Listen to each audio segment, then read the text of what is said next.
novo no cenário da disputa eleitoral aqui do Inter de Porto Alegre. Temos um fato extraordinário acontecendo, que é a ascensão das mulheres no Internacional. Nós temos 2 mulheres agora que comandarão a eleição como presidente e vice-presidente do conselho. Então, essas transformações das últimas horas, tanto no campo como fora do campo, formam um conjunto de assuntos para a gente debater ao longo do programa de grande relevância. Eu estou aqui na companhia da produção da Vivian Leal. A Vivian estava me avisando agora, Zé Aldo, a Márcia nos disse que o Everaldo se aposentou. Então, quando der a família Nunes, o Everaldo não tá mais, que tá aposentadão. Everaldo, onde tu estiver desfrutando os ganhos de aposentado, receba o nosso abraço. Então, a Vivian tá na produção, na mesa de áudio o Leonel de Souza, poeta, esse não vai se aposentar tão cedo, isso ainda tem muita lenha para queimar. Na central técnica, o Jorge Brum, transmissores Adair Ávila e o Gabriel Nunes, da família do seu Neri. A coordenação da central, Davis Rodrigues, é o nosso time que está nos bastidores com a gente, nos dando suporte. E a equipe tem o Carlos Guimarães, que está entrando no estúdio agora aqui conosco, meu querido Barbudo. Bom dia, meu coordenador. Bom dia, aqui eu sou um debatedor. Isso, é um humilde, né? Esse é o Carlos Guimarães, paz e amor, não é isso aí que ela tá falando, é o paz e amor, não, love. Eu já tô na capa agora, não, Ana. Para com que horas isso. são? Não faz agora? assim, 11 não faz assim. E 3. 11h08, tô na capa agora. À noite estou em Red Bull Bragantino Internacional. Os caras me dizem assim, o Guimarães, ele gosta tão pouco de ti. Usando o produto que dá o nome provavelmente pra talvez, possivelmente. Pra dar aquele gás. Cara, hoje eu vou fazer, o Luizinho que não me ouça, vou fazer uma incidental, vou fazer um Black Mirror hoje na jornada esportiva. Então os caras me perguntam, o Guimarães gosta tão pouco de ti, ele te ataca tanto, ele é tão mal-humorado, eu digo, não. Eu não sou mal-humorado, os caras estão enganando. Aquilo é uma figuração, ele é um cara bem-humorado, divertido, agitadinho às vezes, mas não, é ótima pessoa, de grandes princípios, de grandes valores, tem uma base familiar sólida. Carlos Guimarães, podemos dizer um Francisco Coco em O Astro. Não. São momentos, são personagens, são situações que o levam muitas vezes a ficar maluco e em outras é um doce de pessoa. Usa aquele correntão no ouro, camisas coloridas. Não, o Francisco Cuoco em O Astro. Você é breguíssimo, não? Não, o Francisco Cuoco em O Astro é outro, em Pecado Capital que ele fazia. Sim, mas lá tem um papel, né, que era o Carlão. Sim. Era Carlão. Tava sempre Carlão e seu Fusquinha com 2 milhões de cruzeiros. Muito bom. A Ana Carolina Aguiar tá aqui comigo, Aninha querida. Buenos dias. Buenos dias, que tal? O Luiz Magno, uma buena onda. O Luiz Magno tá conosco. Bom dia, Luiz. Esse é meu querido José Aldo Pinheiro. Que alegria falar contigo, com todos vocês. Nesta manhã, Colômbia, que eu vejo aqui no esteio, mas que certamente vai abrir um sol para todos nós. Bom, o teu áudio hoje tá muito bom, aproveita e faz grandes teses, Magno, tens essa incumbência. Meu padrinho Orestes Andrade, a Zona Sul entra no ar agora e aquela fulgurância, aquele facho de luz gigante. Bom dia, Orestes Andrade. Bom dia, Zé Aldo, bom dia, meu afilhado. Uma boa quinta-feira para você, que a paz de Deus esteja conosco, que ela está no meio de nós. Um abraço. Que tal? Benção pra ti e pra minha madrinha aí, saúde, vamos junto até a 1h.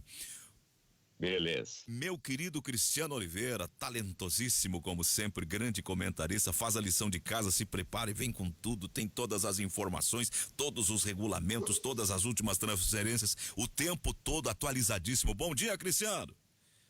Oi. Eu me lembro quando eu ouço o Cristiano, quem era assim era Lauro Quadros. O Laurinho, os caras tinham dúvida, escuta, não sei o que, não, isso tá no artigo tal do regulamento, porque eu não sei, porque eu li ontem, sabia tudo, Lauro, sempre preparado, sempre fazia a lição de casa, e ao fazer essa comparação é um elogio ao Cristiano, ele se prepara muito. Bem, depois do oi do Cristiano, esse entusiasmo todo, a gente vai... O Gosto faz um carinho em todo mundo, né? E aí ele vem com fazer esse tipo aí, esse gênero. Eu tô chegando à conclusão que é um pouco sadomasoquista, assim, tu tá gostando de sofrer, assim. Não, mas ele faz, é o outro que faz o gênero. Sábado me ligou, não, Zé, faz isso, faz aquilo, me dando orientações quando arrombaram o vidro do meu carro. Né? Bateu parceiraço. Aliás, o pessoal da FTEC já resolveu a parada, já tá lá de vidro novo, já mandaram buscar o carro, como diz o Magno, buscar o auto. Obrigado, FTEC. O ganhando o jogo é do Banco Banrisul. Vem aí o Pix no Banrisul Digital, faça já o seu pré-cadastro no app. A hora certa, 11h12, é da clínica do Dr. Sérgio Jankowski. Há 30 anos cuidando da sua sexualidade. Dificuldade de ereção ou ejaculação precoce, 33 32 95 95. A hora certa do ganhando o jogo. Bueno, ontem tivemos o confronto do Grêmio Porto Alegrense. Decolou ou não decolou o avião do Renato, Cristiano? Não. Acho que não dá para dizer que decolou por causa de uma vitória contra o Curitiba, né? O começo de jogo do Grêmio foi muito bom, né? Os primeiros 20 minutos do Grêmio. O Grêmio com 10 minutos abriu 2-0. 2 chegadas, fez 2 gols. Nos primeiros 20 minutos foi um Grêmio jogando em alta intensidade, até utilizando e mostrando características, mostrando qualidades. Oi. Não, só me permita, os primeiros, dentro desse teu comentário, os primeiros 20 minutos do Grêmio parecia um Northrop F5 Tiger, decolando aqui da base de Canoas. Mas depois, aí é contigo. Os primeiros 20 minutos foram muito bons. O Grêmio mostrando qualidades, mostrando características que o Grêmio não é acostumado a mostrar. Até nos bons momentos do Grêmio, o Grêmio nunca foi um time intenso, né? Nos bons momentos do Grêmio, o Grêmio era um time de troca de passe, um time propositivo, mas nunca foi um time propriamente intenso. E nos primeiros 20 minutos de ontem fez 2-0, pressionou o Curitiba, né? O Curitiba tentava sair jogando por baixo, o Grêmio adiantava a marcação. E não é adiantar só o ataque. O futebol é um conjunto, ele é orgânico. O ataque adianta, só que o meio-campo tem que adiantar junto, senão fica um buraco. E a defesa tem que subir junto, senão fica outro buraco. E o Grêmio fazia isso. Foi um começo de jogo muito bom do Grêmio. Com 10 minutos estava 2-0. Depois disso, não tem como, naturalmente, né? Aí não é culpa do Grêmio. Nesse caso, depois vai ser. Mas não tinha como manter aquele ritmo 90 minutos. Então, é evidente que alguma hora ia parar. Com 20 minutos, o Grêmio deu uma segurada e aí o Grêmio começou a enfeitar. 2-0 com 20 minutos, o Grêmio achou que estava ganho o jogo. Aí o Grêmio começou a fazer lacinho em cima da bola, a colocar topzinho na bola, a dar toquinho de calcanhar na frente da área, a dar aquela ciscadinha para lá e para cá, a dar aquele rodopiozinho na frente da área. Ali começou o enfeite, ali começou o toque-toque. Ali o Matheus Henrique começou a se engraçar e aí o Curitiba fez um gol, que foi anulado, bem anulado pelo VAR. Realmente estava impedido o Robson, que é talvez o melhor jogador daquele time do Curitiba. E aquele gol serviu de alerta para o Grêmio, gol anulado. Foi mais sorte que juízo que teve o Grêmio naquele lance. O Grêmio voltou para o jogo, sem intensidade, mas voltou a jogar sério e conduziu com tranquilidade até o final do primeiro tempo o seu 2-0. No segundo tempo, aí o jogo muda. Aí o Jorginho adota uma outra postura. O Jorginho percebe, demorou, mas ele conseguiu finalmente identificar que o Grêmio estava subindo as suas linhas, que não adiantava sair jogando por baixo, porque falta qualidade ao Curitiba, é evidente, é um dos piores times do campeonato. E aí o Jorginho começou a usar o feitiço contra o feiticeiro, né? Começou a dar 1 ou 2 toques curtos atrás, dentro da sua área em geral, chamar o Grêmio. Quando o Grêmio ia para o ataque, lançamento direto, ou para o Giovanni Augusto na esquerda, ou para o próprio Robson, e o Curitiba passou a ter várias escapadas, algumas delas perigosas. O Curitiba, no segundo tempo, foi até melhor do que o Grêmio. E aí, aos 26 minutos, consegue o seu gol, em mais uma falha, eu disse mais uma falha, do goleiro do Grêmio. Saiu catando borboleta o Vanderlei, saiu, assim, a ver navios de novo. Ele já falhou contra o Fortaleza, ele já falhou ontem contra o Curitiba, ele vem falhando sistematicamente. E aí no final do jogo foi um horror, né? O Curitiba foi pro abafa, foi pro tudo ou nada, e o Grêmio conseguiu, teve uma chance até com o Vitor Ferraz, já depois do Curitiba descontar, mas foi só. Não teve mais do que isso, não. Então a vitória que parecia fácil, Zé, ela se tornou assim uma vitória dificílima e muito suada. em relação à queda de rendimento absurda que teve o Grêmio ao longo do jogo. Eu estava saindo, eu falei com o doutor Nestor, pedi umas recomendações para comprar uns vinhos que eu queria levar para minha mulher para a gente comemorar uma certa situação superada de saúde que nós passamos. E aí então eu liguei pro doutor Nestor Raim. Doutor, me dá umas dicas de vinho aí e tal, eu compro uns assim, mas eu queria outros diferentes. Daí ele me deu as dicas e disse assim: agora não posso continuar conversando porque eu quero ver o Grêmio. Aí eu me dei conta, o jogo era 7h15, né? Digo, puxa, a gente começa a fazer petição no escritório e esquece às vezes da agenda da outra atividade. Aí eu passei na casa de vinhos e corri pra casa com os vinhos pra ver o jogo. Peguei o final do primeiro tempo e o segundo tempo todo fiquei ali grudado na TV, queria entender o Grêmio. Algumas coisas que me chamaram a atenção. A boa leitura do intervalo feita pelo Jorginho, ele voltou melhor pra cima do time do Renato. O acomodamento do time do Grêmio, natural, e uma coisa que me chama a atenção e que me deixa contrariado: o Grêmio não faz dobra de marcação, não faz a pressão no setor, ele só posiciona e espera. Não tem alguém dando um bafo no adversário para roubada de bola, parece que falta ambição às vezes. A gente ficou com aquela imagem do Jorge Jesus que estava ganhando de 13 querendo fazer o quarto e o quinto. O Grêmio faz o 2-0 e se joga nas cordas. Com todo carinho, parece um baiano, Isso que tu estás dizendo, o Grêmio teve durante 20 minutos, os 20 primeiros, depois parou. Como eu disse, não tinha como manter aquele ritmo por 90 minutos, tá? Ninguém tá cobrando isso, é impossível. Agora, não precisava cair tanto, né? Essa é a crítica. No segundo tempo, eu chamei a atenção do Pfeiffer estava narrando o jogo, eu chamei a atenção, olha só, a gente começa a olhar para o campo, e isso era, cara, ali 15 do segundo tempo, tinha mais meia hora de jogo pela frente. Já começa a ver a transição não sendo feita com todos os jogadores. Tu já começa a ver a câmera dar aquela passada. Tu já começa a ver os jogadores curvados com a mão no joelho, né, naquele semblante claro de cansaço. Tu já começa a ver os caras babando ali. E tinha mais meia hora. Tava 2-0 ainda quando eu fiz esse comentário. E tinha mais meia hora de jogo pela frente. Então o Grêmio cansou. O Grêmio adotou uma estratégia muito intensa, uma estratégia muito agressiva nos primeiros 15, 20 minutos. Depois começou a enfeitar, o gol anulado, eu acho que serviu para ligar o alerta, voltou para o jogo, mas no segundo tempo, Giovanni Augusto começou a cair pela esquerda e o Grêmio não entendeu. O Robson se movimentando entre os zagueiros, o Grêmio não entendeu. E claro, mais uma vez a falha gritante do goleiro Vanderlei. De boa notícia, Zé, vou trazer uma notícia assim que não chega a ser surpreendente no jogo de ontem, porque todo mundo sabe das qualidades desse jogador. No comentário do gol do Grêmio do primeiro, o gol do Luiz Fernando, bela assistência do Diogo Barbosa, o gol foi aos 3 minutos. Eu falei o seguinte: o Diogo Barbosa conseguiu em 3 minutos fazer o que o Bruno Cortez não conseguiu em 3 anos no Grêmio: acertar um cruzamento na medida. Então, assim, essa discussão ela não pode ter mais. Chega, acabou. Cortez, banco, Diogo Barbosa joga. O que não é nenhum desrespeito ao Cortez. O Cortez é um bom lateral, tá na história do Grêmio, campeão da Recopa, campeão da Libertadores, mas chegou um cara que é melhor do que ele. O melhor tem que jogar. Ao meu gosto, ao meu ver, ponto, passa a régua, não se fala mais isso. Diogo Barbosa, titular. Cortez, reserva. Eu não vejo de outra forma.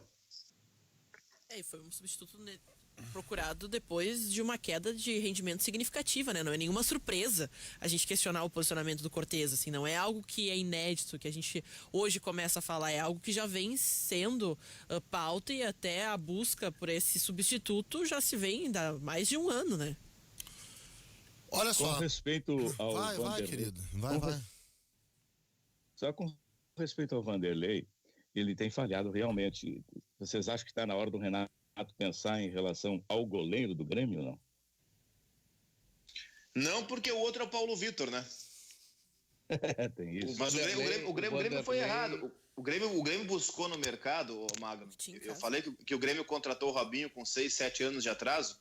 O Grêmio contratou o Vanderlei com uns 3 anos de atraso também. Há uns 3, 4 anos atrás, não era absurdo pensar no Vanderlei na seleção brasileira. Não titular, é claro, mas um terceiro goleiro, por exemplo, não era absurdo. Hoje não, né? Já no ano retrasado ele não foi muito bem no Santos. No ano passado ele perdeu posição para o Everson. Tudo bem que jogava com os pés, aquela coisa que o São Paulo ele gostava, mas muito claramente ele perdeu posição, e ele tem falhas graves. O Vanderlei conseguiu tomar um gol de cruzamento contra o Fortaleza, o cara cruzou a bola para a área, a bola entrou, ele ficou olhando a bola que cai, a bola entrou. Ontem ele saiu aí catando borboleta, é o popular catando borboleta. Ele saiu dando soco no vazio e o cara antecipou e fez o gol de cabeça. Não é um goleiro confiável. É o melhor que o Grêmio tem? Eu acho que sim, mas não é confiável. Justamente, eu imagino o Vanderlei melhor goleiro que o Paulo Vitor e que o Júlio César. Entretanto, e já faz um bom tempo que ele tem essa deficiência na saída. Levantamento para a área sempre é um perigo com o Vanderlei. Não sei, mais treinamento, ou se mesmo com um treinamento não consegue se adaptar, aí já é uma situação que eu desconheço. Mas é latente, cada bola cruzada para a área, e em especial aquele gol de ontem, bola na risca da pequena área do goleiro. Tem que pular, tem que soquear, tem que voar para cima de todo mundo. Catar borboleta não dá, e isso é recorrente com o Vanderlei. Não, e é uma questão assim, Mago, no goleiro, tá? O goleiro, e a Rádio Guaíba tem alguns grandes goleiros da história do futebol amador do Rio Grande do Sul. Luiz Magno, campeão municipal do Esteio, este que vos fala, campeão estadual de futsal sub-15, Cristiano Silva, que era o terror das goleiras da Glória. Nós temos grandes goleiros na nossa programação, tá? Brincadeiras à parte, bem à parte. O Vanderlei, ele não é um goleiro confiável. A principal característica do goleiro é ele não pode passar insegurança para a defesa. Ontem teve 2 saídas de gol que o Vanderlei até acertou, mas é aquele acerto que tu fica assim com os olhos arregalados, sabe? Vai fazer cacaca. Teve um que ele foi dar um soco para frente e deu um soco para cima, a bola ganhou altura, mas ele não afastou. E teve outro que ele foi meio de lado, ele não deu um soco, ele deu um tapa meio para baixo, a bola quicou. Ele é um goleiro que não inspira confiança, o Vanderlei. Ele é muito irregular. Ele é capaz de fechar um gol no Grenal, como ele já fechou, e na semana seguinte tomar um frangaço extraordinário contra o Caxias, que ele tomou até na estreia dele pelo Grêmio. Ele é capaz de fechar o gol num jogo de Libertadores, fazer uma defesa muito difícil, como ele fez contra a Católica na Libertadores, aquele comecinho do jogo na Arena, e 2 dias, 3 dias antes tomar um frangaço contra o Fortaleza. Ele é assim, ele não é um goleiro estável.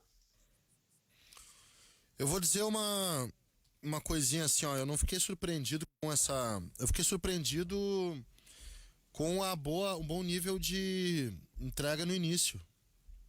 Por quê? Porque não tinha acontecido ainda. Né? Não tinha acontecido ainda. Não tinha rolado nesse campeonato uma sequência mínima de início. Eu acho o início de jogo, tirando o Grenal. Não, o Grenal foi pela Libertadores, então... E vocês então também não acreditavam nisso, né? Eu não, mas... Eu suspeito que é uma retomada do trabalho do Renato. É curioso isso.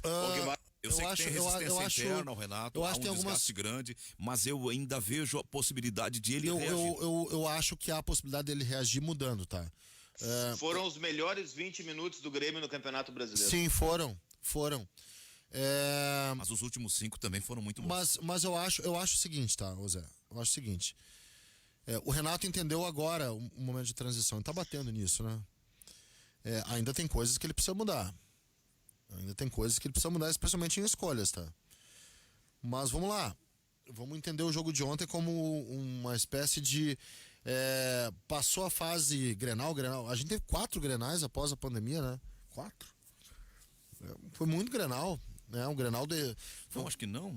Só teve um Sim. Grenal. Não. Teve fase de grupos de gauchão. Teve final de... O quê? Não teve Libertadores.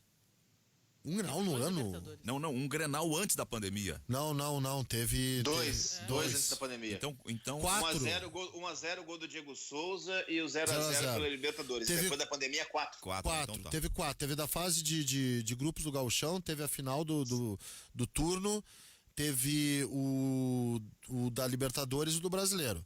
Ou seja, o Grenal é o excesso, né? E o excesso, ele vai fazendo com que tu vire chavezinha pro Grenal o tempo todo, né? Grenal. O clássico, né? Ele não tem aquele tempo e principalmente não dá Como tempo de respiro. Parece que é o mesmo jogo, Ana... porque você teve o quê? E ainda jogo de tem mais um. Deixa eu te dizer uma coisa, então. As coisas, elas não se perdem na escassez, elas se perdem no excesso. Por favor, Luiz Magno. Justamente. Certo, ainda tem o de tabela do Brasileiro, né? No segundo turno. Tem. Tomara que não tenha mais nenhum. Aquela velha história de vai ter Grenal na Libertadores, vai ter Grenal na Copa do Brasil.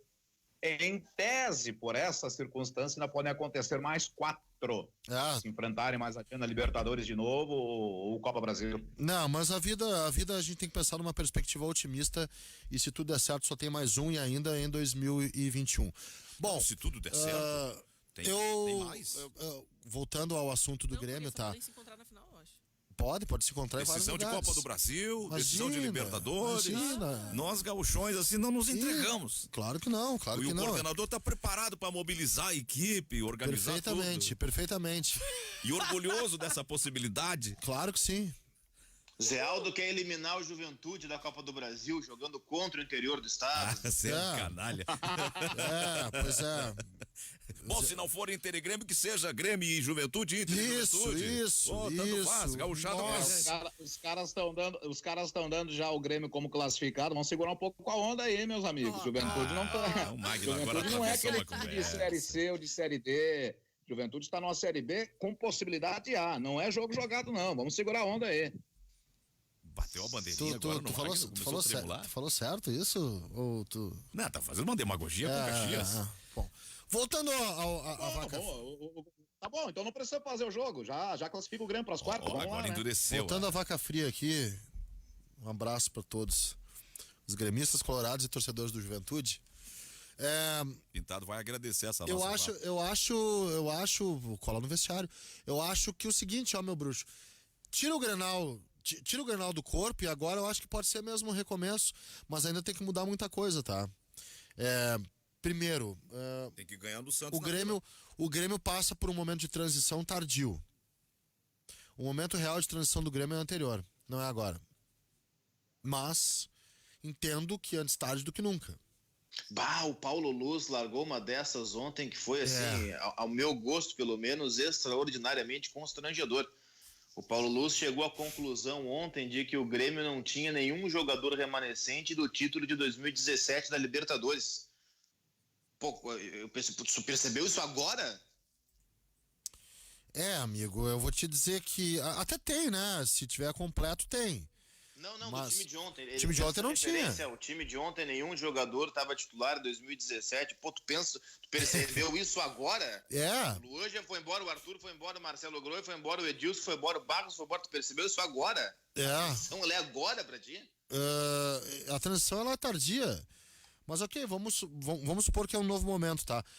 Eu acho que é um novo momento com ressalvas, tá, Zé? Agora falando sério, tá? Independente de ter mais Grenal, ter Grêmio Juventude, Inter Juventude, tá? Por que eu ponho uma ressalva?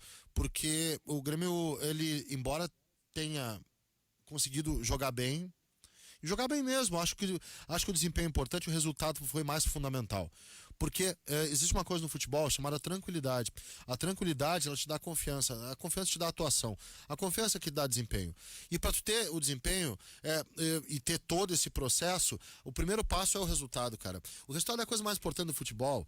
Que me perdoem, é a coisa mais importante do futebol. O resultado é consequência. Não, Zé, o resultado às vezes é causa. Quando aparece, ele estabiliza. É a origem. Eu vou te explicar por que é a origem, tá? Se tu tá no momento tenso. Vídeo o Cudê no Grenal. Ele já criou um trauma psicológico daquilo. Se tu tá no momento tenso, se tá no momento incerto, se tá no momento inseguro. E vou te dizer, o Grêmio só não tá no momento mais seguro por causa dos Grenais. Só não tá no momento mais inseguro por causa dos Grenais. O Grêmio passa por uma instabilidade chamada de transição. O Grêmio precisou de cortina de fumaça, Zé. O Grêmio precisou de cortina de fumaça para poder aplacar, para poder acalmar, para poder aliviar as coisas.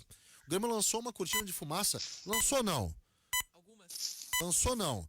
O Grêmio não lançou essa cortina de fumaça, mas o Grêmio aproveitou a cortina de fumaça do Cavani, que ontem deu uma entrevista dizendo que nunca pensou em deixar a Europa. Aproveitou a cortina de fumaça. Ele era de respeito e gratidão, né? Claro que sim, claro que sim. Respeito, gratidão e interesse. Mas de desejo de ficar na Europa, e era uma obviedade, qualquer um mais um sabia disso, tá? O Grêmio aproveitou essa cortina de fumaça. Porque tava ruim a coisa. O Grenal alivia. A cortina de fumaça do Cavani ilude. E iludiu. Tá? Junta tudo isso para esconder os maus momentos. E aí tu tem um resultado importante, é um resultado de 3 pontos que te tira um pouquinho da zona lá de baixo. Então, Zé, só para concluir, não, sem falar em termos hipotéticos, essas abstrações. Não, mas é que o Grêmio tá no mercado. Tá, claro que tá no mercado. Só para concluir. Esse é o problema. Só para concluir, nesse sentido, Zé, o resultado que pode ser consequência, ele se torna causa de promover, provocar, originar uma boa onda. Sim. E aí ele vai pro início. O resultado, faz com que tu olhe a tabela e já veja, opa, já não tá tão ruim. Isso aí é a origem que te dá, num primeiro momento, isso, tá? Te dá alívio, te dá confiança, te dá até esperança de ter um bom desempenho futuro. Então, eu acho que nesse sentido o resultado foi fundamental para finalmente ter uma coisa concreta, não abstrata e não ilusória, né? Palpável, não é a bobagem do Cavani, tá? Um abraço para quem acreditou, tá? Eu só acredito vendo, tô de novo nisso. É uma coisa palpável, que é o resultado. O resultado é palpável. Cavani no Grêmio seria como o centroavante, o atacante do Inter que veio da seleção uruguaia como o melhor da Copa. Puxa, às vezes me dá umas... O Forlan.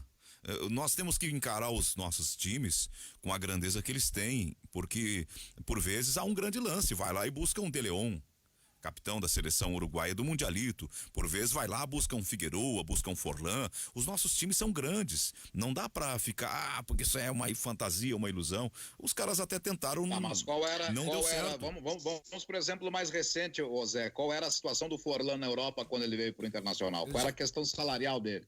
E ele já tinha conquistado um objetivo enorme. Ele sabia que não iria levar o Uruguai para uma semifinal de Copa. O Orlando tinha passado anos lá. Só o Cavani, ele estava em um dos clubes mais ricos do mundo, que paga os maiores salários do mundo para seus jogadores, e ele saiu do PSG com um mercado em praticamente todos os clubes do mundo. O que se dizia?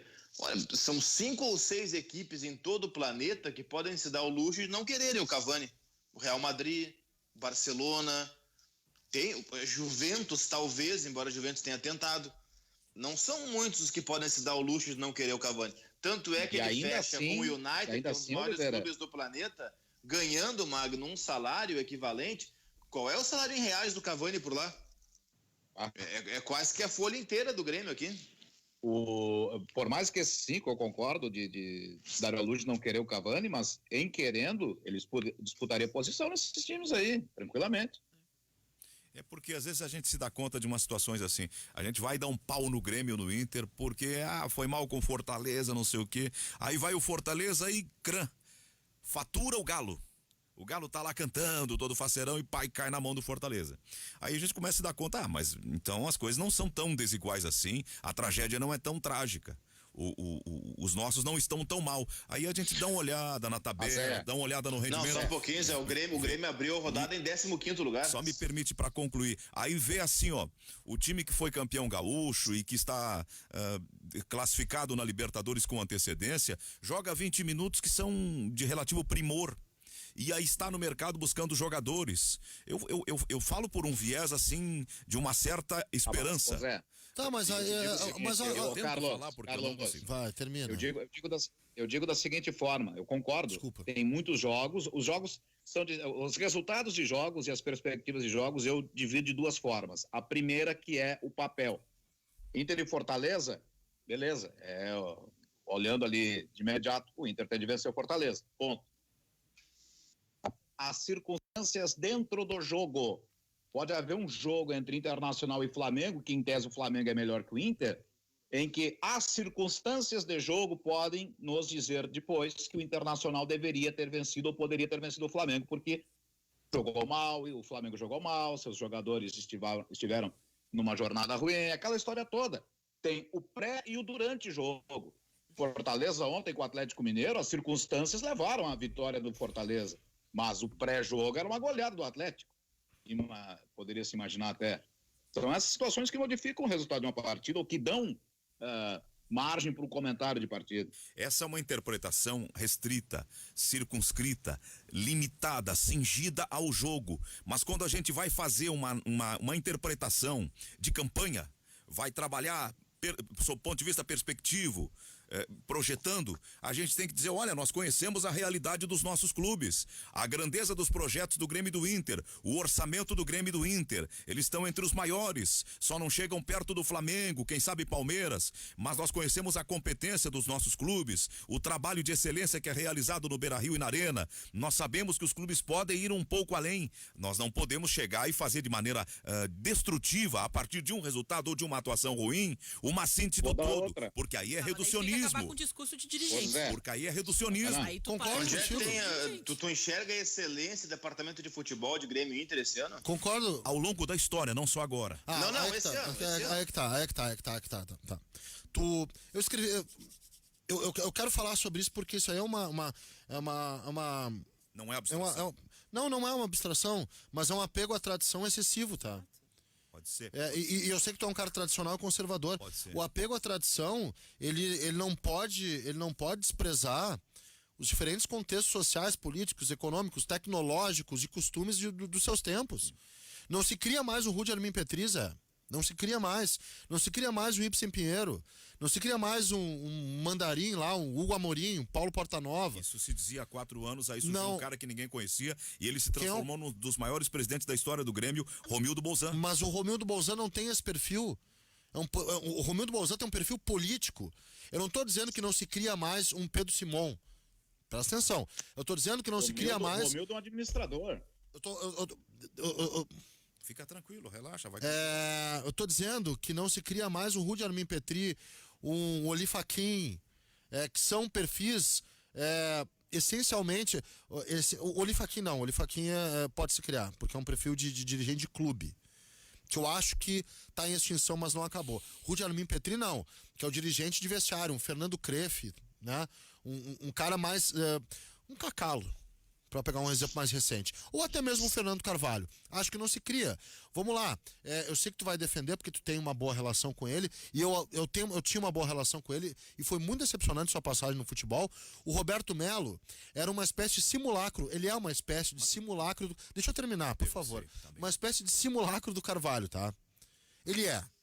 Ele é um simulacro do Fernando Carvalho. O Roberto Melo, ele é uma segunda versão, ele é quase um. Como é que é o nome daquilo quando o cara quer ser alguma coisa? Um clone? Oi? Clone? Não, clone não. Tem um nome que. Enfim. Remake? Não, remake não. É um reboot, quase um reboot do Fernando Carvalho. Uma tentativa dele. Ele não. Falha, porque não tem a mesma simbologia. Não tem. Não tem o mesmo apego. Sabe não por tem quê? o mesmo... Porque o futebol de hoje não permite mais esse tipo de dirigente. discurso Tá, então olha só, deixa eu voltar Eu tenho pro que futebol. fazer o de hoje. intervalo, Cristiano. O Zé falava da. Foi longe agora. Então Foi bem agora. só uma manchete para depois do intervalo, então, pode ser? Claro. Claro, por A favor. manchete para depois do intervalo. Com o atual departamento de futebol, que tem o Grêmio, por exemplo, tu disseste que o Grêmio está no mercado, vai contratar e tal. Com o atual departamento de futebol que tem o Grêmio, é melhor que não contrate. Fica com o que tem na base. A minha frase é: a civilização humana continua. Eu não descarto que possa aparecer no futuro um novo Einstein, um novo grande Não gênio. será um novo Einstein. Eu não olho pra não trás, com aquele eu olho pra perfil, frente. Zé, não com aquele perfil. Mas com As a coisas mesma mudaram. capacidade criativa, Capacidade inovadora, criativa é uma inventiva. coisa. Não era só uma mas manchete, mudanças. Vamos fazer um intervalo e a gente Claro volta que nisso. sim, esse papo é muito bom, porque daqui a pouco tu vai dizer. Eu sei qual é a tua inspiração. Eu sei qual é a tua inspiração. eu tô vendo pra frente. E por causa desses Será caras. revelada. E por Será causa. revelada depois Eu do sei qual é a tua inspiração. E por causa desses caras criou uma mitologia que acha que nunca mais vai surgir, ou que vai surgir pra surgir tem que ser igual. E não tem que ser igual, tem que ser pode ser até diferente. melhor. O pode ser intervalo. até Que melhor. lavagem Intervalo, cerebral tu sofreu na hora de intervalo. ser Pode ser melhor, ao contrário, a gente volta já. Os dogmas. A gente volta já. 12:47, a gente tocou num ponto. Vamos tentar não sair do campo, porque tem uma... Calma que não é 12:47 ainda. 11h40, Deus, obrigado, Magno, obrigado. 11h47, a hora certa é da clínica do Dr. Sérgio Jankowski. O público que eu estava olhando aqui na interatividade está querendo participar dessa conversa, mas a proposta é, vamos tentar manter uma conexão com o campo desse papo, pra gente não ficar muito falando abstratamente em tese, em gênese, senão nós nos distanciamos da realidade do dia a dia. Banrisul, vem aí, aí o Pix no Banrisul Digital. Faça já o seu pré-cadastro no app. A hora certa é da Clínica do Dr. Sérgio Jankowski. 11h47, Clínica do Dr. Sérgio Jankowski, há 30 anos cuidando da sua sexualidade. Dificuldade de ereção ou ejaculação precoce, ligue 3332-9595. Quem é que estava com a palavra? Me socorram aí, era o Magno, era o Carlos ou era o Cristiano Oliveira? Não, só para concluir, tá? Para ficar no campo. Tu falaste, tu tem origem no Cavani, né? A partir do Cavani, o teu otimismo de estar atento ao mercado e de ser possível dar esperança, uma coisa que eu sempre achei que nunca achei que iria acontecer, a contratação do Cavani, tá? Nunca achei mesmo. Qualquer sentido lógico te escancararia que era irreal. Dos valores, a ambição. O Forlan era completamente diferente. O Forlan tinha já alcançado o objetivo de ser melhor de uma Copa e de ter levado a seleção que ele era referência técnica a uma semifinal de Mundial. Seleção que tinha o Cavani, inclusive, né? O Cavani, ele tem ambições ainda de ficar na Europa.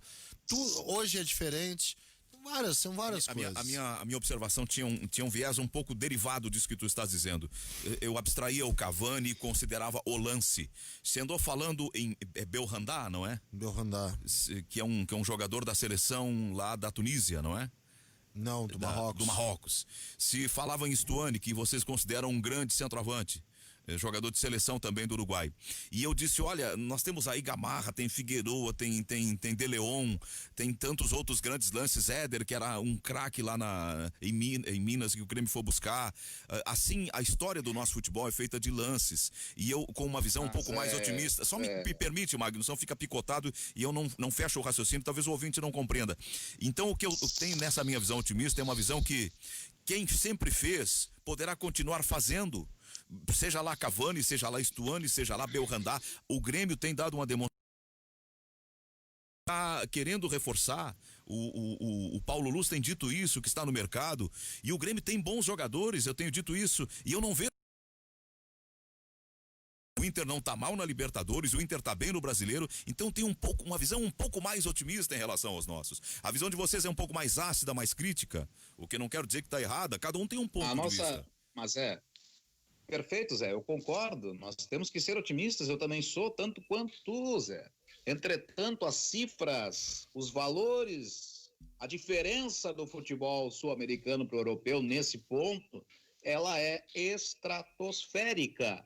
Não dá para comparar uma contratação de 1980 com uma de 2020. Circunstâncias, valores e situação desses jogadores de forma muito diferente da de agora. O Grêmio apresentou no jogo de ontem algo que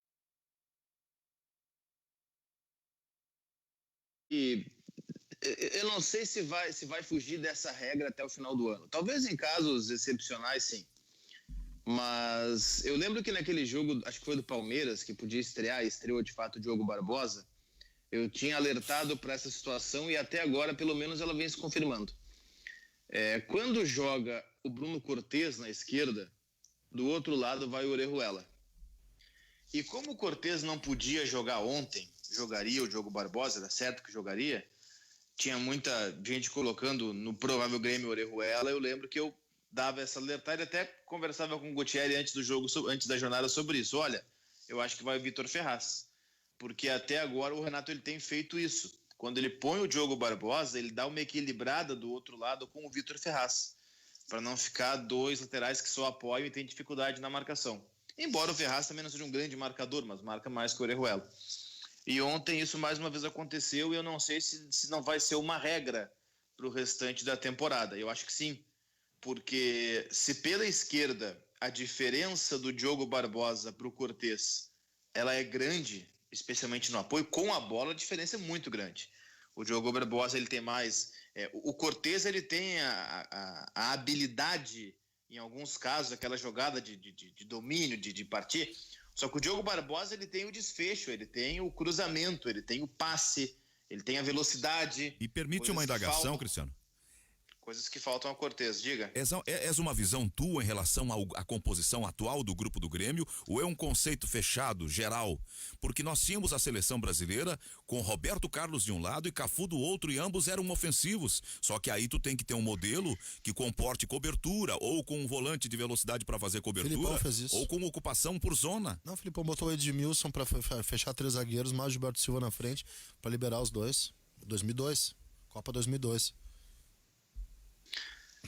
Olha, eu não sei nem por onde começar a resposta. Eu vou começar dizendo assim, ó, de Cafu e Roberto Carlos para Bruno Cortez e Orejuela tem uma diferença que é oceânica. Então é algo que eu não considero nem compatível a comparação. Então, falando de perfil, e é uma né? observação, e é uma observação com base no que eu tenho visto dos jogos do Grêmio. Em todos os jogos tem sido assim, todos. Desde que o Diogo Barbosa, que desses todos foi o último a chegar, desde que ele foi contratado, em rigorosamente todos tem sido assim. Quando joga o Diogo Barbosa é o Vitor Ferraz na direita, quando joga o Cortez é o Orejuela na direita. Em todos os jogos tem sido assim. Então é com base nisso que eu considero o pensamento do Renato para o restante da temporada, que eu até concordo, porque na esquerda, como eu estava dizendo, há muita diferença do Diogo Barbosa para o Cortez, e na direita tem diferença de características, mas quando joga o Vitor Ferraz não tem uma queda significativa em relação ao Orejuela. Ontem o Vitor Ferraz foi bem no jogo.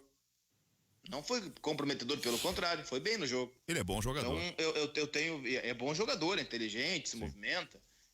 Eu tenho identificado isso em todos os jogos do Grêmio desde que o Diogo Barbosa chegou. E acho que vai ser uma regra daqui pra frente. Eu tenho vocês perceberam que implicitamente eu tenho uma observação um pouco diferente do Cristiano. Eu tô louquinho pra ver, tô doidinho pra ver os dois juntos. Eu acho que o Renato erra em não colocar os dois juntos. Ele vai ganhar. Tá, mas talvez eu não tenha velocidade. conseguido me expressar corretamente. Eu não disse que eu concordo com isso. Eu disse que é assim. Concorde eu ou não, é assim. Agora, eu também. No meu Grêmio ideal, jogo os dois. Mas no Grêmio do Renato, não. No Grêmio do Renato, quando joga o Vitor Ferraz, joga o Diogo Barbosa. Quando joga o Orejuela, joga o Cortez. Porque me parece o Renato não tem testado nisso, tu tens razão, por conta dessa lógica que tu já captou lá atrás. Mas eu gostaria de ver, apenas como experimento, porque eu desconfio que vai dar melhor resultado. Tu tem dois jogadores de capacidade pulmonar, de chegada na frente, de mais explosão, tu dá essa maior dinâmica para o time. São dois caras influenciando no rendimento do coletivo. Vou dar um exemplo de um time que faz isso mas com uma dinâmica diferente na frente, porque ele tem lá um ataque posicional, tá? O Atlético Mineiro, ele ataca simultaneamente com o Guga e com o Guilherme Arana. Eles entram pelo meio, eles fecham, e quem dá a ideia de abrir são o Savarino e o Keno. Esses dois jogadores. Que jogam sobre a linha. Isso aí é uma coisa super Guardiola, né? Super Bayern de Munique fazia isso com Lan, Alaba fechando e os dois ponteiros, enfim, Ribéry, Robben, Miller, quando jogava ali, abriam. E é uma coisa que ele começou no Barcelona com o Daniel Alves e acho que depois que Marcelo Real Madrid. Não, Marcelo não. Antes era o Abdal não funcionava assim. Mas o próprio. Depois contratou o Alba, eu acho que sim. Né? O Alba é contratado depois de uma Euro, que ele joga muito bem. Fechava e aí tinha dois jogadores que abriam. No início não era assim. Ele faz isso mais claramente no Bayern, tenta reproduzir no City, hoje já mudou. O São Paulo ele faz direitinho isso. De os dois laterais serem dois atacantes, né? Que é o chamado a fase do 2-3-5, né? Ficam os dois zagueiros, os três do meio, que são os dois laterais e um volante, e 5 para atacar. O Guardiola fazia isso. Claro que eu tô pegando um conceito abstrato, né? Um conceito europeu, Guardiola, para tentar ver se é possível fazer isso aqui. Para os dois laterais atacarem ao mesmo tempo, eu acho que o funcionamento melhor e a combinação necessária é com os dois pontas. É o famoso passe. Quem é que passa por fora, quem é que passa por dentro. Tem que ter um, não adianta. Tá? Partindo do meio, tu vai chegar mais rápido no fundo do que partindo lá de trás. Não, ok. Eu não sou contra. Eu gosto de lateral apoiando ao mesmo tempo. Mas um tem que ficar pisando na linha de fundo. Um tem que passar por fora pro outro entrar. Esse jogo de posição, o jogo do São Paulo não, mas esse jogo do próprio Guardiola, do lateral entrar e dar opção por dentro, para trazer para o futebol brasileiro. O Dorival Júnior fazia isso no Santos com o próprio Vitor Ferraz. Sim. Vitor Ferraz fazia isso. Não é o jogo do Renato. O Renato não joga assim. Não. O Renato o tempo inteiro joga com o lateral indo ao fundo e jogando bola para a área. O ponta fazendo a diagonal e o lateral aproveitando o corredor. Por isso que o Léo Moura tinha uma dificuldade física muito grande, além da idade, evidente, né, por fazer o fundo o tempo inteiro. Por isso que o Cortez encontra tanta dificuldade, porque o lateral fazendo fundo exige-se que o lateral tenha um bom cruzamento, e o Cortez não tem. E o ponta faz diagonal. O Renato joga assim. O Renato não joga com o lateral cortando para dentro. O Orejuela até faz esse movimento vez ou outra por uma questão natural dele, de dar opção, e também porque ele tem o Alisson. Quando joga o Alisson, claro, para fazer a combinação. E o Vitor Ferraz não tem o mesmo vigor físico do Orejuela, mas o Vitor Ferraz tem a cadência. O Vitor Ferraz, ele é um construtor de jogada pelo lado. Em algum momento ficou definido no futebol, equivocadamente, que zona de articulação é o meio do campo. E não é verdade. O meio do campo é só uma das zonas de articulações possíveis do campo. Pode começar a articular a jogada da tua defesa. O Vitor Ferraz, ele é um articulador pelo lado do campo. Orestes. Mas o Renato não tem que ver uma coisa assim, por exemplo. Vitor Ferraz ou Orejuela. Do outro lado lá, os dois laterais. Ele não tem que ver o homem da frente com quem o Vitor Ferraz se adapta mais ou com quem, por exemplo, o Orejuela se adapta mais para colocar na escalação quem joga melhor, quem se adapta melhor com o atacante da frente ou não? 11h59. Eu vou tentar responder depois. Tem tudo a ver, né? São as conexões de jogo que tu precisa, né? Eu preciso combinar contigo, cara. Claro. É isso, né? Não adianta tu não combinar comigo. Sim. Exatamente. Tu, por exemplo, não combina comigo em tanta coisa. Conversa dele. Mas é verdade. Olha, nós já voltamos com o nosso Ganha do Jogo pela Guaíba em nome do Banco Banrisul. 5 pode atender, Ana, tem condições? Claro. Vamos lá então. O Renato Vaz faz a sua participação em facebook.com/Rádio Guaíba Oficial. Ele fala que considera o Cortez, apesar de não ser um marcador intransponível, muitos gols acabam tendo origem pelo seu lado. Este não é o potencial principal que os outros laterais substitutos podem cumprir. Aqui quem participa também, o Beto, fala que ontem o Grêmio foi ajudado, auxiliado pela arbitragem. O Vilmar coloca que há turbulências nessa decolagem e pede a saída do Cortez. Aqui o Fábio Marinho diz: dá-lhe Grêmio, manda bandeiras e corações azuis aqui pra nós. O Paulo Joaquim também participa. Se ele fala, a gente não acreditou que o Cavani viria, tinha que ter dito antes da confirmação, dizer depois é aproveitamento. Lembrando que a nossa reportagem, inclusive Rafael Pfeiffer, foi um dos muito criticados por justamente desacreditar, e não só desacreditar através da sua crença, mas também de fatos e informações concretas dessa possível negociação que ele falava, né, com olha, pessoas aí do meio do futebol, não vai acontecer, não sei o que está acontecendo. Ele sempre trouxe essa informação, então, foi um dos mais criticados por justamente não acreditar, e se concretizou que estava mais do que certo no fim das contas. Quem participa também conosco é o Ivair Antônio. O João Souza fala que tem muita gente reclamando do Zé Aldo, mas é o melhor deles. Opa. Aqui, né, o pessoal tava falando um pouquinho do teu look hoje, mas hoje tem jogo do Internacional, né? Porque eu tô de vermelho? Tu nem pensou nisso. Não. Tu nem pensou nisso, né, quando tu te vestiu, mas o pessoal acabou pegando no teu pé. E você também assiste tudo que acontece dentro do estúdio em facebook.com/Rádio Guaíba Oficial. Faça sua participação também. Pênalti no Robson feito por Vitor Ferraz, diz o Beto. Eu não lembro desse lance, mas se o Cristiano tiver alguma... Não, eu lembro, não foi. Não foi? Eu lembro, não foi. Eu até quero sugerir para a direção da Rádio Guaíba para trocar os nossos aparelhos televisores aí, estão com problema, eu acho. O ouvinte mandou há pouco, o Grêmio foi beneficiado pela arbitragem. A nossa TV passou outro jogo. Passou outro jogo. Nossa TV passou um jogo em que o Curitiba fez o gol com o cara em impedimento, o VAR chamou e anulou o gol. O VAR serve para isso? Onde é que está o benefício? Eu vejo uma deficiência no Grêmio, claro que é o mental. Eu gostaria de ver o Grêmio com aquela coisa assim, desesperadamente, intransigentemente gananciosa, quero vitória com gols. A entrega que eu via no Flamengo do Jesus, isso é possível, ele demonstrou que isso é possível. E eu não percebo. O Grêmio já teve isso em algum momento. Teve. E ele se desfez dessa cultura, se desfez desse mental. Eu gostaria que o Renato conseguisse recuperar isso, porque eu vejo potencial no Grêmio, potencial atlético, é um time que tem vários jogadores jovens, de jogar com essa intensidade. E o resultado seria melhor do que o que nós estamos vendo agora. Isso vale para o Inter também. Mas eu ainda vejo com mais potencial técnico o Grêmio do que o time do Inter. Sobre o Inter hoje, eu não sei. É um jogo decisivo, hein? Eu acho que isso. Decisivo pro Cudê, né? Porque a campanha do Inter é boa. Eu acho. Mas a sequência é ruim. Eu vi algumas coisas no Grenal que foram bem interessantes, como por exemplo, sim, desgaste físico. Eu enxerguei no Inter. Hoje a gente tem uma coisa boa pro Inter, que é o fato do Inter ter jogado sábado e só jogar na quinta. Os treinadores estão dizendo isso, vários treinadores estão dizendo isso, que nesse... Mas o Bragantino também. O Bragantino também, claro, vale pros dois, claro, vale pros dois. Então a tendência é boa, projetar um jogo de intensidade, né? Vale pros dois. O que eu observo alguns treinadores falando é o seguinte, que nessa modalidade de toque de caixa, tu não tem tempo para treinar. Que é jogo atrás de jogo. Jogo. E o treino. O treino é um jogo, exato.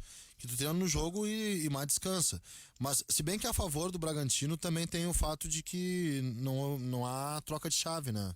Não tem Libertadores. Tem Copa do Brasil, Bragantino, mas não tem Libertadores. Isso aí ajuda. Ajuda bastante. É o que ajuda o Atlético, sim. Tem a ver com isso também, tá? Tem a ver. Curiosamente, ano passado o Santos também só tinha uma competição. Tem a ver. A gente não pode desfazer. A exceção é o Flamengo, do Jesus, realmente. O Flamengo do Jesus exercia um nível de intensidade, disputando 3 competições ao mesmo tempo. Numa acabou eliminado pro Atlético Paranaense, que foi a Copa do Brasil. Depois foi até o fim, em 2. Depois com disputa de Mundial e jogando no talo. Mas é uma experiência da exceção.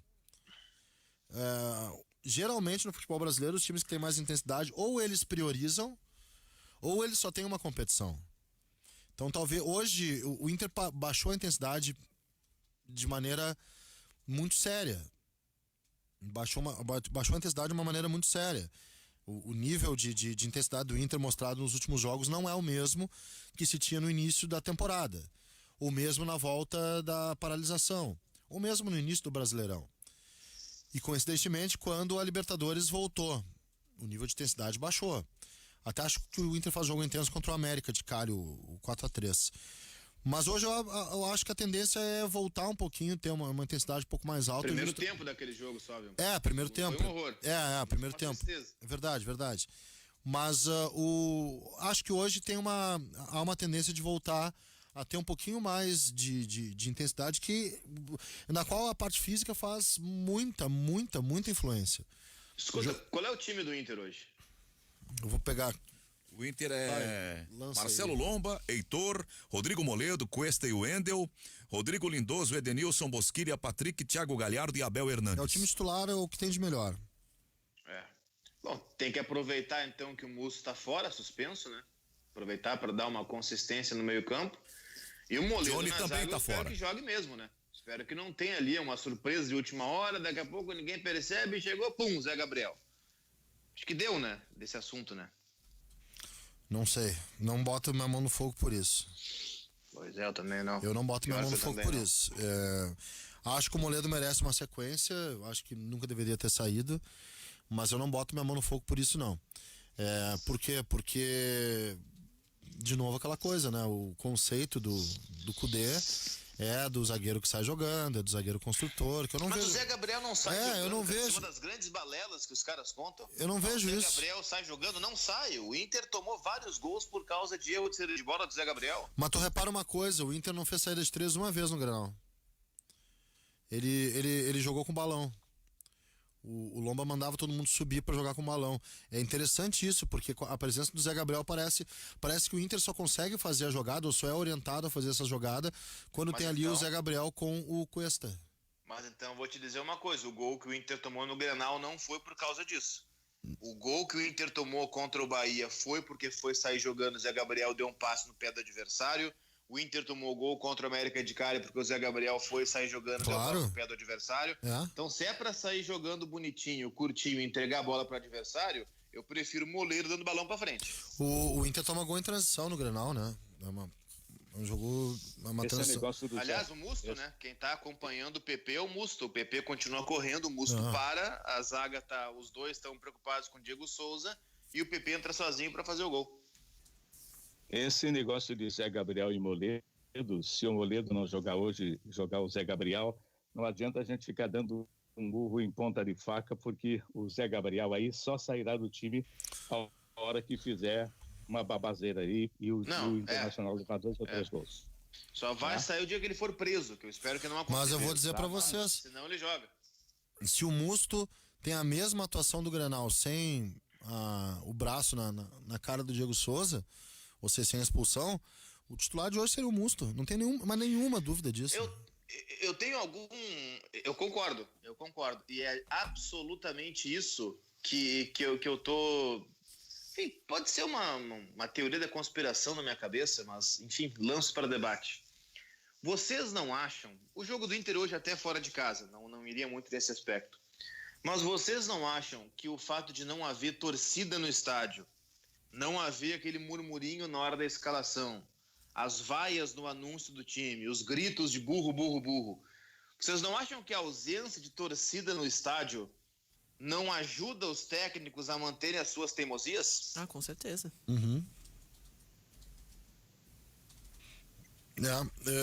Mas eu vou te... Sim, tem relação com isso, tá? Mas eu acho que é uma outra coisa. Estavam cheias. Não. Os técnicos eram teimosos tanto quanto eu acho que tem uma Não influência. durava tanto tempo a teimosia. A pressão, A barulheira era maior. A pressão mas a é teimosia grande. sempre foi a mesma. Não, a pressão é grande, tá? Mas eu acho que tem uma nova coisa aí que se junta a isso, tá? Que é o crescimento da importância teórica em relação à importância prática nos novos treinadores. Aí não é teimosia. É teimosia, sim, de uma certa forma é teimosia. Mas o campo parece falar menos do que a ideia para novos treinadores. Tenho convicção disso. A apostila acima da grama. Tá muito acima. Bolígrafo na frente do campo. Hã? Me permita uma parte. O adendo do Magno. 1 ano e quanto que o Fernando Diniz está no São Paulo? 1 ano e 1 mês. Ontem foi o primeiro grande jogo de Fernando Diniz no São Paulo. Já tinha jogado Levou bem, embora 1 ano derrotado e 1 mês. no confronto com o River. Mas e o resultado? Pois é, nós estamos falando, já tinha jogado bem apesar do resultado contra o River. É que o River tu joga bem e perde. Isso tem sido a história dos últimos 4 anos na América do Sul, porque tem um grande técnico e tem um processo de trabalho muito qualificado. Então, não significa que perder para o River seja sinônimo de má atuação. O São Paulo já tinha atuado razoavelmente bem contra o River. Agora, de fato, tu tem razão numa coisa. O trabalho do São Paulo é ciclotímico. Ele sobe, desce, não tem regularidade de rendimento. Tá. Mas ontem, grande rendimento associado ao grande resultado. Mas assim, ó. O Inter não tem tempo para esperar um ano e 5 meses. Não, o Inter não tem tempo pra nada. Do jeito que é essa política do Internacional, do jeito que é a torcida, desculpa. Torcedor soberano. Mas concordo com o Cristiano Oliveira, se houvesse uma pressão, eu vou voltar no tempo então, tá? Eu vou voltar pra 2019. O Cristiano Silva estava comigo nesse jogo. O dono dos seus sonhos. Acho que tu estava comigo nesse jogo. O Cristiano Silva estava, eu não lembro quem era o outro repórter. Teve um jogo no Passo da Areia que era tipo segunda rodada do Gauchão. E o Inter eu acho que perde pro São José, ou empata com o São José. Não joga bem aquele jogo, joga muito mal. Segundo e terceiro jogo do Gauchão, teve protesto do torcedor na frente do ônibus. Fora o Odair. Deve ter início... sido à tarde aquele jogo, né? Foi à tarde. Adora marcar jogo no Passo da Areia com 60 graus. Foi à tarde. Foi um dos mais quentes do campeonato. Foi, como sempre, foi horrível, né? Não, mas ali foi um absurdo. Se sujeitou o cancelamento da partida, acho que nos primeiros... O dia mais quente que eu vivi na minha vida num campo de futebol foi no Passo da Areia. Mas enfim, mas não foi esse, foi o jogo do Grêmio, aquele de 2000 E nessas horas o pessoal dá uma Aquele que o Tinga queimou. Esse aí. nas etiquetas, né? Esse Tem o cara gordinho de camisa aberta, sem camisa, Isso. Inclusive narrador. Cara, não pode perder a postura, mas eu mesmo tava... no calor. Tudo bem, eu tava de bermuda e camiseta e me molhando o tempo todo. Você mas fica olha com a só. roupa grudada no corpo, mas fica de roupa, né?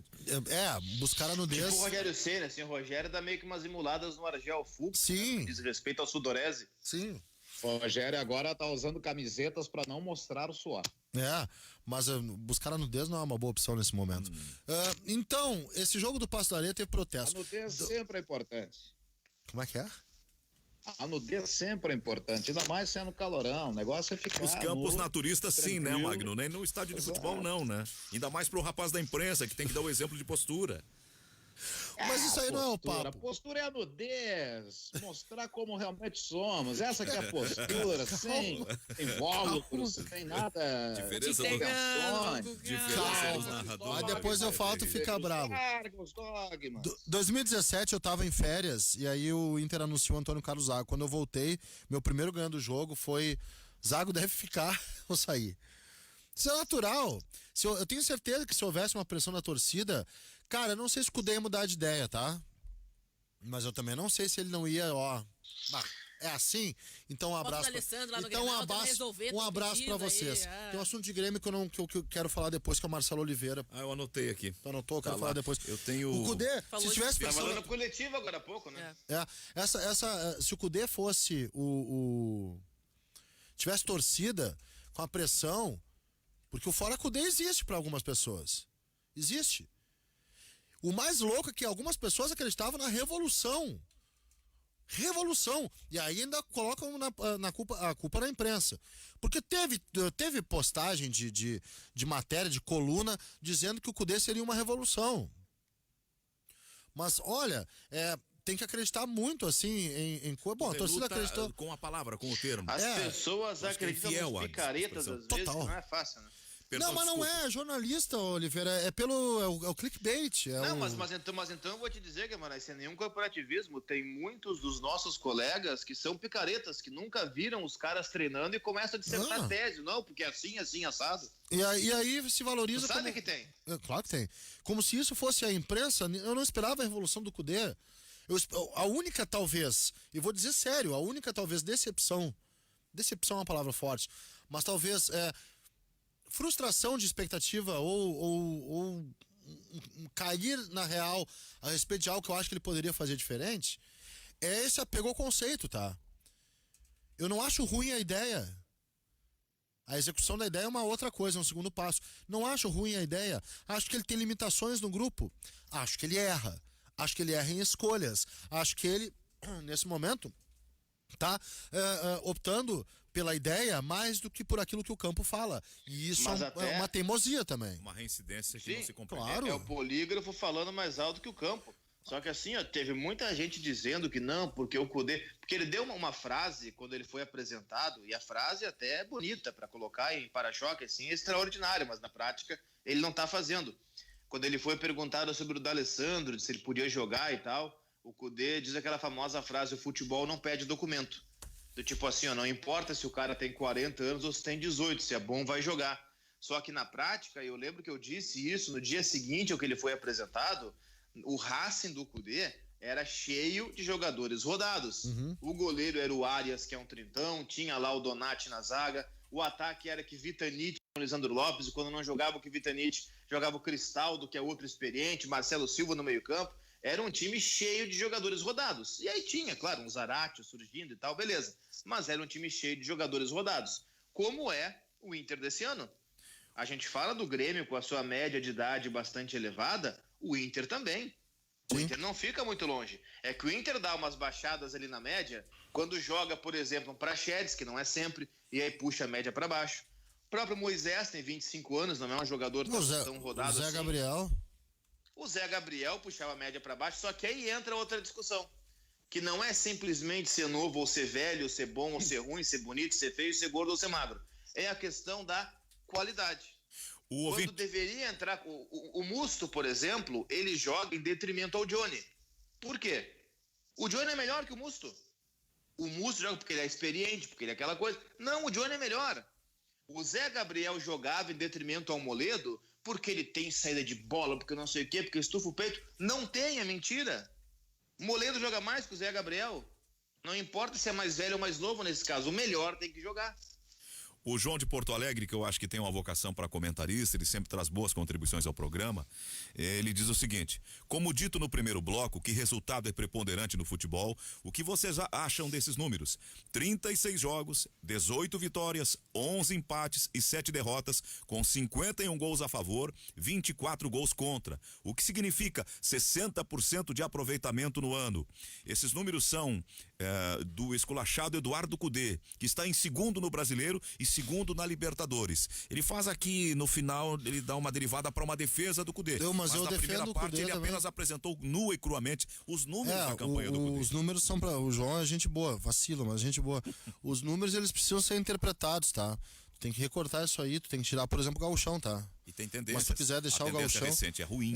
Tira pro Grêmio e pro Inter o gauchão, porque não vale pra... Vale pra gente aqui discutir se vale ou não vale, só. E por que tá em segundo no Brasileiro? Começou bem a competição. Claro, e foi dito isso. Agora nos últimos jogos só perde. Foi dito isso, que começou bem na competição. E na Libertadores já perdeu o posto de primeiro colocado, por conta do Grenal. Então eu acho que o fora Cudê eu acho ridículo, tá? Acho uma viagem, um delírio, é um pensamento mágico. Sou absolutamente a favor de um treinador com boas ideias e boa capacidade de treinar, tá? Ele tem boas ideias e boa capacidade de treinar. Entretanto, as críticas com relação a esse apego conceitual, eu acho que são válidas, sim. Acho que o Inter poderia... não sou aqui o cara que acha que tem que jogar todas no auge, ganhar todas o tempo todo, não. Eu sei das limitações, inclusive. Mas há uma queda, a queda de intensidade. E por isso que eu acho que hoje, contra o Bragantino, vai ter vai ter um aumento nisso, tá? Porque ficou um tempo descansando e tal. Por que tu tá rindo, cara? Tô rindo porque eu tenho um déficit mental. E eu tô rindo do Magno. Eu tô rindo do Magno, que há 10 minutos falava na Rádio Guaíba do Grupo Record sobre o nudismo no campo de futebol. Ele disse que eu tô rindo, cara. Chegou atrasado um pouco o raciocínio. Bastante? Deixa eu te informar uma coisa, Daniel Alves ficou fora da conta. O sentimento de... E outra, bem, deixa assim. A noção de oportunidade e assim, conveniência me assusta. Tem bastante disso à noite.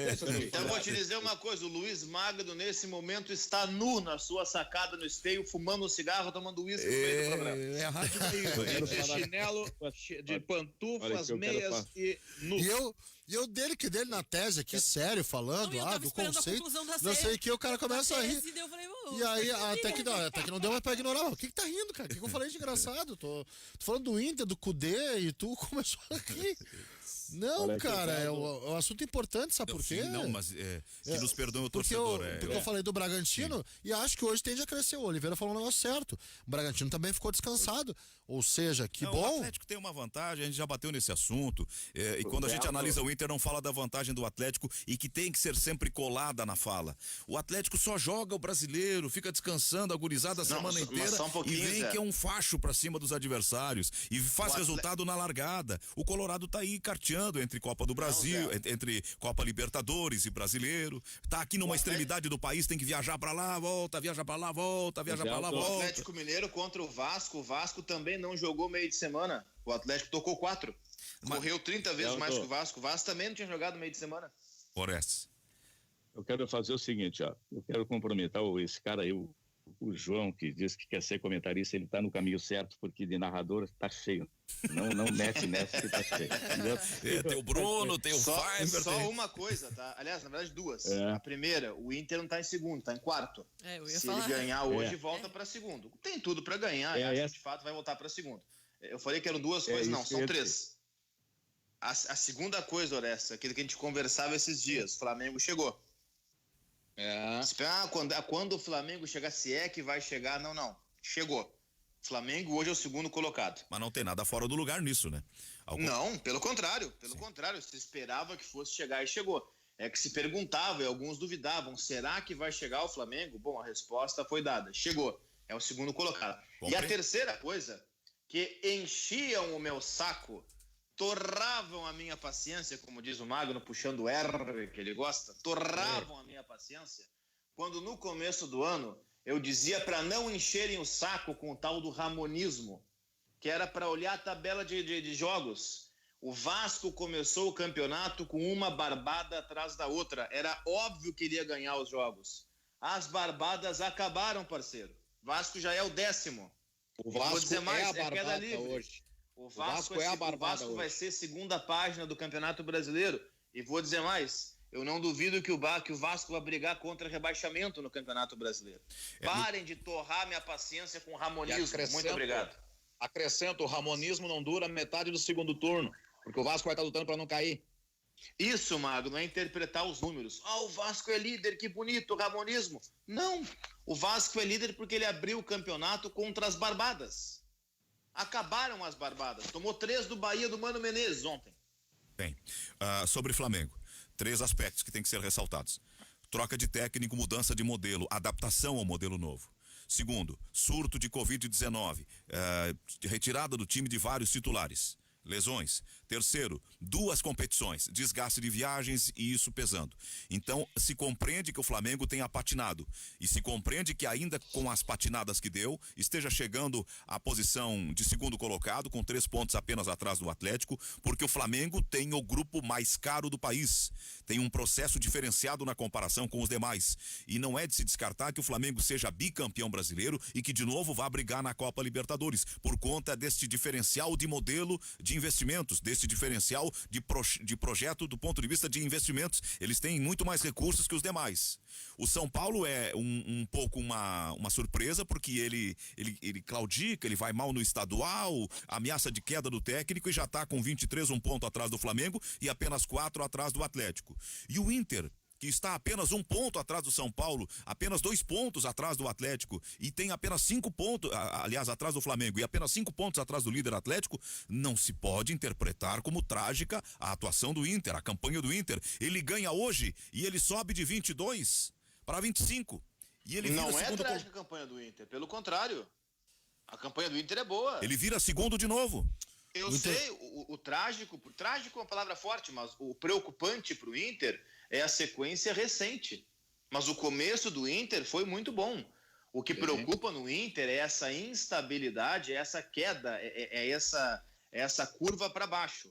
Mas a campanha do Inter é boa. E algumas coisas, tá? A diferença de Atlético Mineiro e Flamengo, se for pegar assim a grosso modo, é a primeira rodada do Campeonato Brasileiro.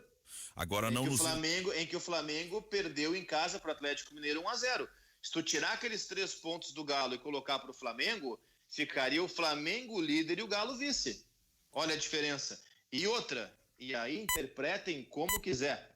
Dos 4 primeiros times do Campeonato Brasileiro, 3 são treinados por estrangeiros. Sampaoli, Domenech e Kudê. Sobre o Flamengo, é o seguinte, o Flamengo, além de ter, para mim, o melhor time do Campeonato Brasileiro, vai subir, vai passar o Atlético, eu acho que sim. Ele tem um elenco, na hora da substituição, tu tira um cara bom e coloca outro cara bom. Esse é um detalhe importantíssimo também. Eu tô com a Rafa do Ativo na linha, só quero dizer, não nos iludamos com relação ao adversário também. Esse time aí tem jogadores do Leipzig, tem jogadores do Cruzeiro, tem jogadores do Atlético, tem jogadores do Atlético do Paraná, tem jogador do Grêmio, ele buscou jogador na Argentina, ele fez uma série de investimentos com jogadores até 23 anos.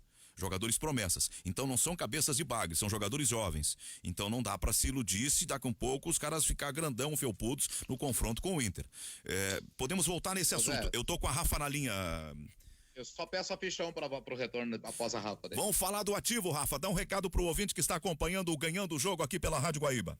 Vamos sim, Zé Aldo. Vamos falar de coisa boa, meu amigo. Chega de desculpinha, sacode a poeira, meu querido, e bora lá ativar os seus momentos a 2 com Ativo Ultra, né? O estimulante sexual mais vendido do Brasil. Pode ligar, pode conversar com as meninas e você vai ter aí, ó, uma vida sexual dos sonhos, meu amigo. Imagina estar sempre na potência máxima. E é isso que você vai ter com o Ativo Ultra nos seus momentos a dois. Então, bora pegar o telefone, ligar aqui para a Central e adquirir hoje mesmo esse produto sensacional. 0800 003 1500. Gente, pode ligar, pode mandar mensagem nesse número que é o nosso WhatsApp, conversa com as nossas atendentes, tira todas as suas dúvidas, fique por dentro aí das nossas vantagens, facilidades, nosso precinho aí, ó, que cabe no seu orçamento, parcelamento em todos os cartões de crédito e a entrega, gente, tá bem especial. Então, pede para as meninas passarem tudo aí para você, negocia aí a sua compra, né, meu amigo, e fique na maior atividade hoje mesmo com o seu Ativo Ultra.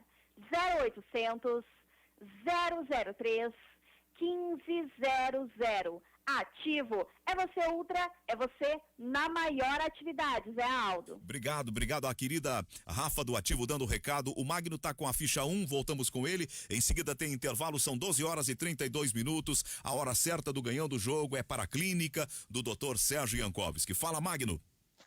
Eu acho que eu virei sommelier de redes sociais, especialmente Twitter, porque diariamente eu vejo e fico pensando, Jael, centroavante Jael. Todos os dias ele posta uma foto com camisa do Grêmio, jogando pelo Grêmio. Hoje ele colocou que estava tomando chimarrão assistindo o jogo do Grêmio ontem, com a cuia estilizada do Grêmio. Olha, ou esse cara está implorando para voltar a Porto Alegre, para o Grêmio, ou já está acertado com o Grêmio para retornar no que vem. Porque o que ele faz desta maneira, postando assintosamente como está, é um desrespeito com o clube que ele está agora lá no Japão, o Matsumoto Yamaga, que é o 20º colocado dentre 22 da segunda divisão japonesa. Se eu sou diretor desse Matsumoto Yamaga, eu chamo o senhor Jael e pergunto, o que o senhor quer aqui? O que o senhor está fazendo aqui? Por que o senhor não... O senhor poderia respeitar um pouco mais a instituição a qual está trabalhando neste momento. Então, ou ele está acertado, ou olhem eu aqui, eu quero voltar. Porque tá demais o Jael com as postagens em relação ao Grêmio, sinceramente. Um outro lado que pode se dizer é que às vezes os jogadores desenvolvem uma certa identificação maior com um clube em relação a outros. Essa identificação não acontece também no mundo asiático. Ele jogou no Flamengo, ele jogou no Bahia, mas ele, por alguma razão, se identificou com o Grêmio. E a torcida sempre foi muito carinhosa com o Jael dentro das suas redes sociais, e a gente também vê que é uma estruturação para ele sempre ficar em evidência aqui no Brasil, seja para o Grêmio ou para outros locais. Eu vi o carinho da torcida na arena com o Jael. Não, mas nas redes sociais, Magno, e aí a gente fala assim como o mundo da internet não reflete a realidade. Porque muitas pessoas que criticam o Jael não são os seus seguidores. E os seguidores têm que ser constantemente alimentados, porque quando você se torna um influencer, você acaba tendo essa responsabilidade de manter esse status. Seja pro bem empresarial, pro bem da sua carreira. A bolha? Exato, a bolha que é da rede social do Jael não é a mesma que vai na arena. Bom, então vamos manter essa artificialidade de um grande jogador. Vamos lá. Ah, não, isso não temos dúvida, ele nunca foi um grande bolha jogador. Que não dá certo de um amado pela torcida, mas não tem tanto apelo nas redes sociais, é o próprio Jeromel. Mas eu compreendo uma certa admiração do torcedor pelo Jael, sim, por ele preencher um certo perfil com o qual se identifica o torcedor do Grêmio. Ele era um raçudo. Ele não se entregava. A folha, tudo bem. Esse ponto que a Ana utilizou, concordo, da questão de manter a sua força em redes sociais com os seus seguidores. Ponto, beleza. Só que nós temos que chegar ao momento de separar o que é ético do que é rede social, do que é manter seguidores. A gente volta e meia debate isso aí. Da turma que coloca situações como foi a do Cavani para ter seguidores, para ter repercussão, sendo que não havia fundamento algum. O mesmo vale para o Jael. Para aí. Ele está defendendo uma outra equipe agora, por mais que não haja uma identificação. Não, e é insuficiente, Magno. Peraí, meu. Mas só que daí eu vou ter que... Ao menos respeito. Eu vou ter que recorrer ao conceito do Guimarães, que é impossível você analisar qualquer tipo de situação sem ver o momento histórico e que se vivia no momento. A comparação do Jael era o André, gente. Ele se tornou um mito porque o que tinha de comparação a ele era muito menor e muito mais insuficiente do que ele próprio. Perfeito, Ana, é verdade. A questão é a seguinte, não é porque tu não quer te atirar da ponte que tu vai se jogar do precipício. Tu não precisa se jogar de nenhum dos dois lugares. Tu pode dar um passo para trás e não fazer M. Eu acho que esse é o caso. O Jael é insuficiente. Ele tem garra. Pô, o Jael é um jogador absolutamente dedicado, é um profissional corretíssimo. Todos os relatos do Jael no Grêmio era de um cara... É aquela história de ser o primeiro a chegar e o último a sair. Um cara dedicado, um sujeito honesto. Ganha seu trabalho de forma limpa, de forma justa, mas é absolutamente insuficiente para o Grêmio em todos os aspectos. Em todos os aspectos. São 12h37. Nós estamos debatendo o futebol aqui no Ganhando o Jogo pela Guaíba. Os ouvintes ficam mandando seus recados, ficam interagindo conosco. Eu vou em seguida fazer um intervalo. E antes atendo aqui. Concordo plenamente com a Ana. Embora discorde muita coisa que ela fala, ela acertou em cheio. O parâmetro do Jael é o André ou o Marinho, totalmente insuficientes. Na escuta, Mezenga disse isso. Muito obrigada. O Marinho tá sendo bem insuficiente pro Santos agora, né? Mas ela fez um corte, ela falou de momento. A análise é no momento em que estavam juntos no Grêmio. E só para contribuir com o Magno, a gente também já discutiu isso. A insuficiência de um jogador perante a ideia de um técnico, porque para a ideia de algum serve, mas quando é insistência ou teimosia, que foi avaliado, né? É estratégia de jogo ou é teimosia do Renato? A utilização de algumas peças que acaba matando a qualidade de certos jogadores. A gente já falou, enumeramos aqui no debate vários jogadores que sofreram isso. Saíram daqui e foram bem. Me parece que aí tem um raciocínio secundário que está relacionado com a cultura do clube. Não sei se estou equivocado, mas a impressão que sempre me passou ao longo da história é que o torcedor do Grêmio, entre um jogador bom, mas preguiçoso, e um jogador médio, mas dedicado, o torcedor prefere o médio. Porque ele considera que, sendo dedicado... E ele vê mais semelhança nele. Que não tem talento, mas se esforça pra chegar lá. E ao contrário do torcedor internacional, que por exemplo, tolerou... O pessoal tá criticando que você tá falando da torcida internacional. Querem saber o que é a torcida internacional, na tua opinião? Vocês... A do Grêmio também, a torcida do Grêmio. O Inter tem umas coisas tão lindas que a gente precisa falar. É o contrário, o torcedor do Grêmio é o seguinte, eu tô batendo tudo que é torcedor. Hoje diz que o torcedor é soberano. É soberano. Fala, Magno. Hoje tá usando o diálogo atual. Só pra deixar bem claro, a minha colocação não é nem quanto ao jogador Jael, a qualidade que ele tem ou não para vestir a camisa do Grêmio. E sim a instituição a qual ele está agora. O respeito ao lugar que ele está agora.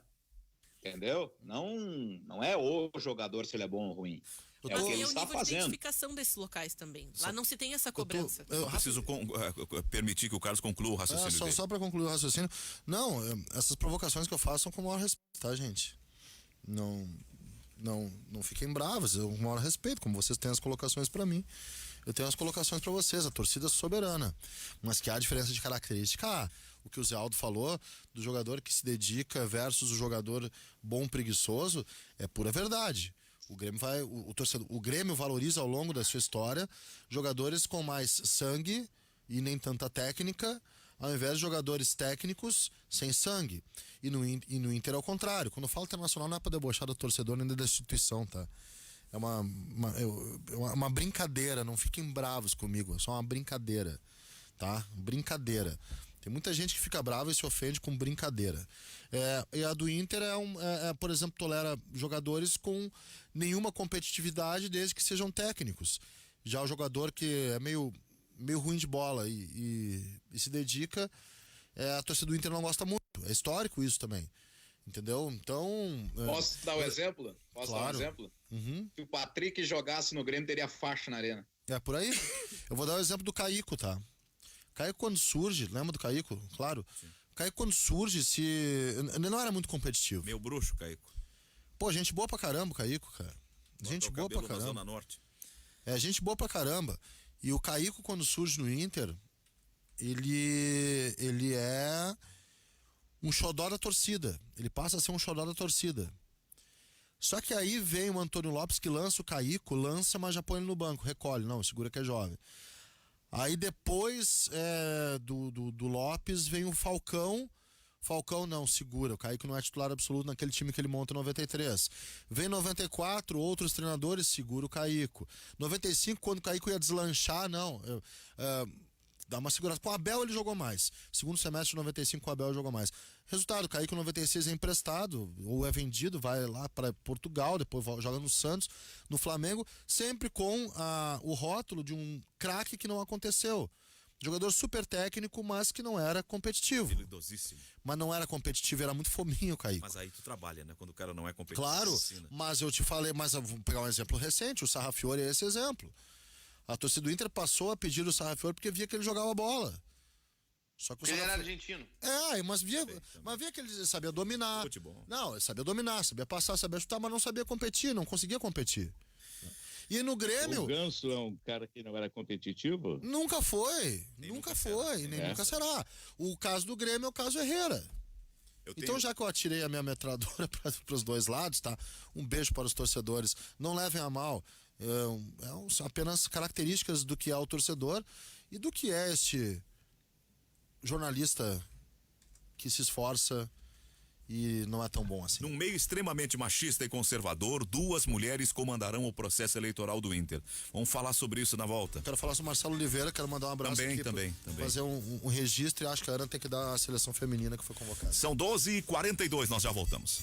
Brevemente, apenas para dizer que a rodada das eliminatórias da Copa do Mundo, ela marca a abertura das disputas na América do Sul hoje, às 7h30 Paraguai e Peru, 7h45 da noite Uruguai e Chile, 9h30 Argentina e Equador, e para amanhã, 8h30 da noite Colômbia e Venezuela, 9h30 Brasil, Bolívia, e mais cedo, isso já aí na terça-feira, vamos ter 5 da tarde o jogo o segunda rodada, começando com o jogo da Argentina com a Bolívia lá na altitude, mas enfim. Então, os jogos anunciados para hoje e amanhã são estes.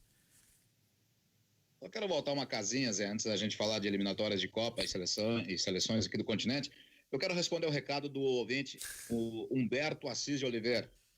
Ele colocou ali que o Magno, aí na nossa live do Face, que o Magno parece estar com inveja do Jael e que o Jael honrou muito a camisa do Grêmio. Eu concordo, em nenhum momento eu disse o contrário, de ele honrar ou não a camisa do Grêmio. Beleza. Agora, quanto eu tenho inveja do Jael, eu narrando sou muito melhor do que ele jogando. Então já começa por aí. Não tenho por que ter inveja do Jael. Que ele seja muito feliz, seja no Grêmio, seja lá no Japão. Somente fiz um comentário quanto a ele estar em uma instituição, e aí já me trouxe a contribuição de que não há identificação, é diferente a coisa do Japão. Concordo, acredito nisso. Beleza. Só fiz o comentário quanto aquilo, tá bom? Não, e eu acho assim, dentro dessa ideia de ter, né, uma paixão, ou, né, mostrar para os dirigentes da instituição que hoje ele representa, eu acho que não tem esse tipo de cobrança que tem aqui no Brasil, tanto que recentemente nós tivemos, vamos falar assim, esse é o que mais tem no campeonato, né?